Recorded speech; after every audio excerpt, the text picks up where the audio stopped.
அமெரிக்க ராணுவம் ஈரானின் 9 கடற்படை கப்பல்களை மூழ்கடித்ததுடன் ஈரான் கடற்படை தலைமையகத்தை பெருமளவில் சேதப்படுத்தியதாக ஜனாதிபதி ட்ரம்ப் தெரிவித்துள்ளார். ஈரானின் 9 கடற்படை கப்பல்களை தாங்கள் அழித்து மூழ்கடித்துள்ளதாக இப்போதுதான் எனக்கு தகவல் கிடைத்தது. அவற்றில் சில பெரிய முக்கியத்துவமான கப்பல்களாகும் என்றும் அவர் தனது ட்ரூத் சோஷல் தளத்தில் பதிவிட்டுள்ளார். மீதமுள்ளவற்றை நாம் இலக்காக கொண்டுள்ளோம், அவையும் விரைவில் கடலின் அடியில் மிதக்கும். மற்றொரு தாக்குதலில் அவர்களின் கடற்படை தலைமையகத்தையே பெருமளவில் அழித்துள்ளோம். அதை தவிர அவர்களின் கடற்படை மிகவும் நன்றாக செயல்படுகின்றது என்று அவர் கிண்டலாக குறிப்பிட்டுள்ளார்.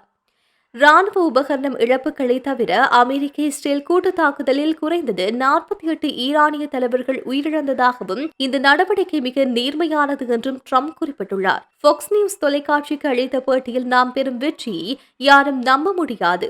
48 தலைவர்கள் ஒரே தாக்குதலில் நீக்கப்பட்டுள்ளார். இது வேகமாக முன்னேறுகின்றது என்றும் அவர் குறிப்பிட்டுள்ளார்.